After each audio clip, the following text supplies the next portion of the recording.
Hello everyone.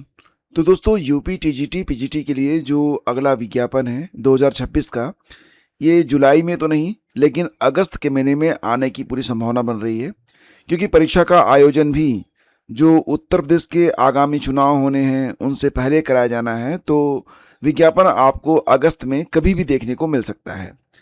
हालांकि दोस्तों इस बार पदों की संख्या काफ़ी ज़्यादा रहने वाली है। अगर देखा जाए तो टीजीटी के लगभग 16,000 से ज़्यादा पद रहने वाले हैं। टीजीटी के लगभग 16,000 से ज़्यादा पद रहने वाले हैं। और वहीं पर अगर बात करें पीजीटी के बारे में तो पदों की संख्या 2700 के आसपास रहेगी। और आपको ये भी पता है कि जो नई नियमावली उत्तर प्रदेश शिक्षा सेवा चयन आयोग ने जारी की है उसमें एक तरीके से बीएड को कंपलसरी कर दिया है। आप टीजीटी के लिए फॉर्म भरना चाहें या फिर पीजीटी के लिए, बीएड दोनों में ही लागू किया गया है। और इसी को लेकर अब जो अभ्यर्थी हैं उनके दो धड़े बन चुके हैं। मतलब एक ऐसा वर्ग है जो कि बीएड पास नहीं है और वो ये चाहता है कि 2022 तक जिस प्रकार से और जिस योग्यता पर विज्ञापन जारी होता था उसी प्रकार से और उसी योग्यता पर एक मौका और मिलना चाहिए, ताकि बिना बीएड जो लोग पीजीटी की तैयारी कर रहे हैं वो लोग भी इस बार की इस भर्ती में शामिल हो सकें। दूसरी बात ये कि आपको ये भी पता है कि टीजीटी में भी कुछ विषय ऐसे होते थे जिसमें बीएड की आवश्यकता नहीं पड़ती थी, लाइक एज जैसे आप जानते हैं कला वर्ग। तो कला वर्ग में जो इंटरमीडिएट से प्राविधिक कला कर चुके अभ्यर्थी होते थे वो बिना बीएड किए ही शामिल हो जाते थे। तो ऐसे जो अभ्यर्थी हैं अब बाकायदा वो एकजुट हो चुके हैं और अपनी आवाज़ उठा रहे हैं। उन्होंने मुख्यमंत्री से भी मुलाकात की है और अब मुख्यमंत्री की ओर से उन्हें अभी तक हालांकि कोई आश्वासन नहीं मिला है, लेकिन उन्होंने मुख्यमंत्री के समक्ष अपनी बात रखी है। अब एक तरफ ये जो नॉन बीएड अभ्यर्थी हैं इनकी जो एक्टिविटी चल रही है काफ़ी लंबे समय से, उसको देखते हुए जो अभ्यर्थी बीएड पास हैं उनको भी डर लगने लगा है कि आगामी जो भर्ती आनी है कहीं उस पर ये लोग तो चयनित नहीं हो जाएंगे। सो एक अलग ही प्रकार का यहाँ पर ग्रुप बना लिया गया है, समस्त बीएड योग्यताधारी बेरोजगार संघ। और ये जो संघ है समस्त बीएड योग्यताधारी बेरोजगार संघ, ये डिमांड ये कर रहा है कि जो नई नियमावली बनाई गई है उसी के मुताबिक ही भर्ती होनी चाहिए और उसमें कोई भी फेरबदल नहीं होना चाहिए। और जैसा कि आप लोग जानते हैं कि जो ये समस्त बीएड योग्यताधारी बेरोजगार संघ है, ये डिमांड ये कर रहा है कि जो नया विज्ञापन है वही बिल्कुल विधि सम्मत है और आयोग के द्वारा उसे जारी भी किया गया है, तो उसी के आधार पर आगामी भर्ती होनी चाहिए। तो बीएड अर्हता पर आमने सामने लाखों बेरोजगार और सभी को बस एक ही दरकार कि किसी प्रकार से उनकी नौकरी लग जाए। क्योंकि दोस्तों इस शिक्षा जगत में जब आपकी पढ़ाई पूरी हो जाती है तो आपको लोग योग्य तभी मानते हैं जब आप नौकरी प्राप्त कर लें। भले ही आप रिजाइन कर दें, लेकिन अगर आप चयनित नहीं होते हैं तो आपके एजुकेशन पर भी सवाल उठा लिया जाता है। सो यहाँ पर आप देख पा रहे हैं कि बहुत बड़ी संख्या में अभ्यर्थी जो हैं वो अपने अपने तरीके से आमने सामने हैं और अपने अपने तर्क रख रहे हैं। यहाँ पर आप देख रहे हैं कि जुलाई में 111 प्राचार्य पदों की भर्ती की तैयारी है। तो जैसा कि आप लोग जानते हैं कि मैंने आप लोगों से कहा कि अगस्त के महीने में ही आपकी टीजीटी पीजीटी और अन्य भर्तियों के विज्ञापन जारी होने की संभावना है, लेकिन उसके पहले केवल 111 जो प्राचार्य के पद हैं इस पर विज्ञापन जुलाई के महीने में कभी भी जारी हो सकता है।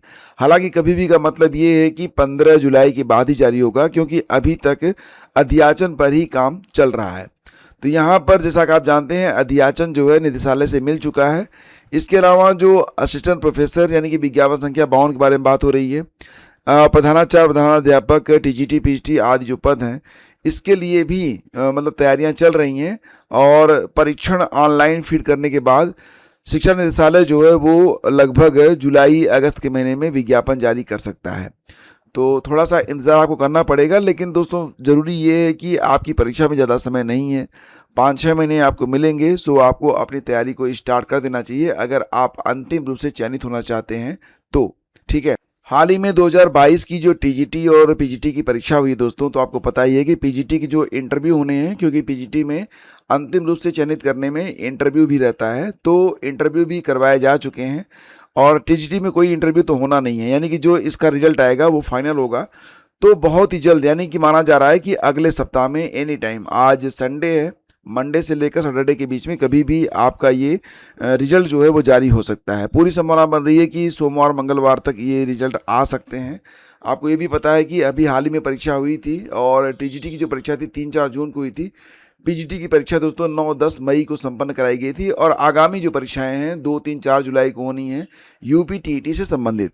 तो अशासकीय सहायता प्राप्त माध्यमिक विद्यालयों में प्रशिक्षित स्नातक टीजीटी के 3,539 और पीजीटी के 624 पद हैं, जिसके लिए जो यहाँ पर फिलहाल इंटरव्यू की प्रक्रिया है पीजीटी के थ्रू वो भी हो चुकी है।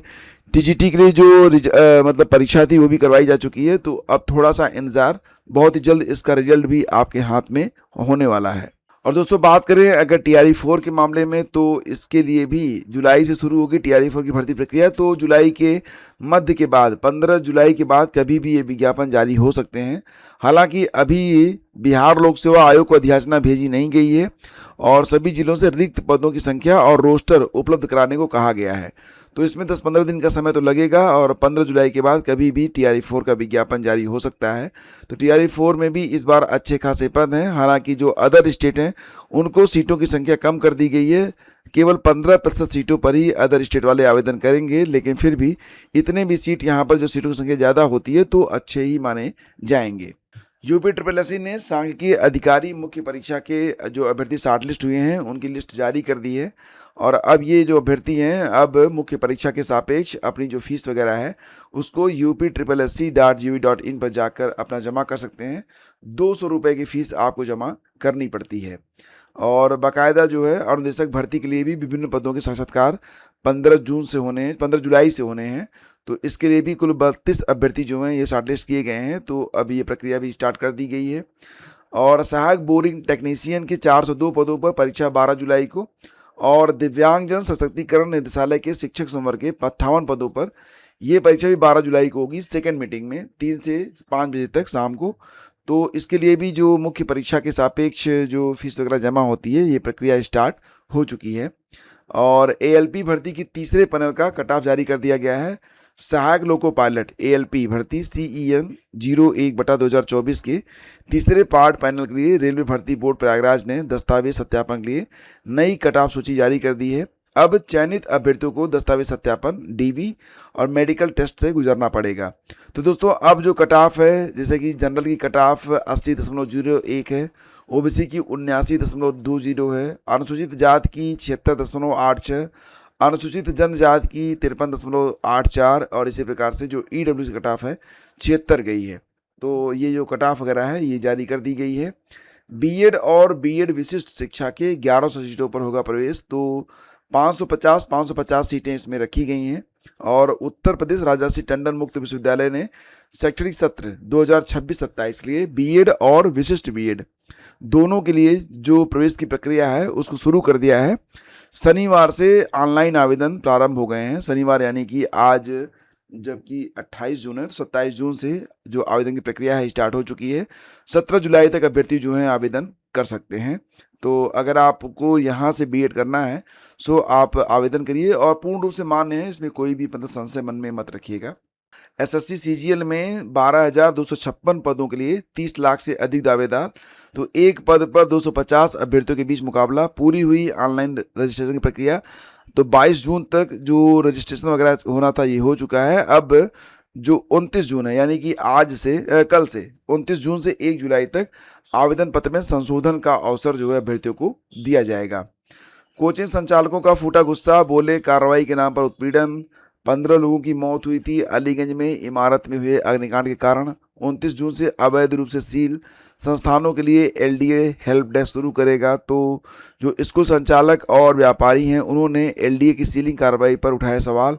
अधिकारियों से भी बहस हुई है। तो अब फिलहाल जैसा कि आप लोग जानते हैं बहुत सारी कोचिंगें बंद हुई हैं और मानसून आगे बढ़ा, यूपी में जल्द दस्तक देगा। लगभग 30 जून के आसपास, मतलब परसों नरसों में हल्की फुल्की बारिश हो सकती है। और महाराष्ट्र में टीईटी का पेपर आज होना था रविवार को, लेकिन एक दिन पहले 27 तारीख को जो महाराष्ट्र में टीईटी का पेपर था वो लीक हो गया। तो परीक्षा जो है टाल दी गई है। और संदिग्धों में मुख्य रूप से बिहार का कोई विजेंद्र गुप्ता है, ये मास्टरमाइंड है, इसको भी पकड़ा जाना है अभी। और इसमें 3 आरोपी जो पकड़े गए हैं, राजीव शाह, आकाश कुमार और धीरज कुमार, ये लोग विजेंद्र गुप्ता के लिए काम कर रहे थे। तो मतलब ये लोग पकड़े गए। एग्जैक्टली मामला ये है कि 27 जून को भिवंडी के डीसीपी पवन बंसोड़ को गुप्त सूचना मिली थी कि कुछ लोग टीटी का पेपर बेचने की साजिश कर रहे हैं। तो पुलिस की कई टीमों ने इस जानकारी की पुष्टि की और 3 संदिग्धों को हिरासत में लिया। पुलिस ने जो पेपर थे उसके लिए जो शिक्षा अधिकारी हैं उनको बुलाया गया, तो उन्होंने इसकी पुष्टि की कि ये जो पेपर हैं ये 28 जून को होने वाली परीक्षा के असली पेपर ही हैं। तो परीक्षा जो है दोस्तों अब टाल दी गई है और जो आरोपी हैं अब उनकी धरपकड़ तलाशी की जा रही है। तो ये थी दोस्तों आज की पूरी अपडेट।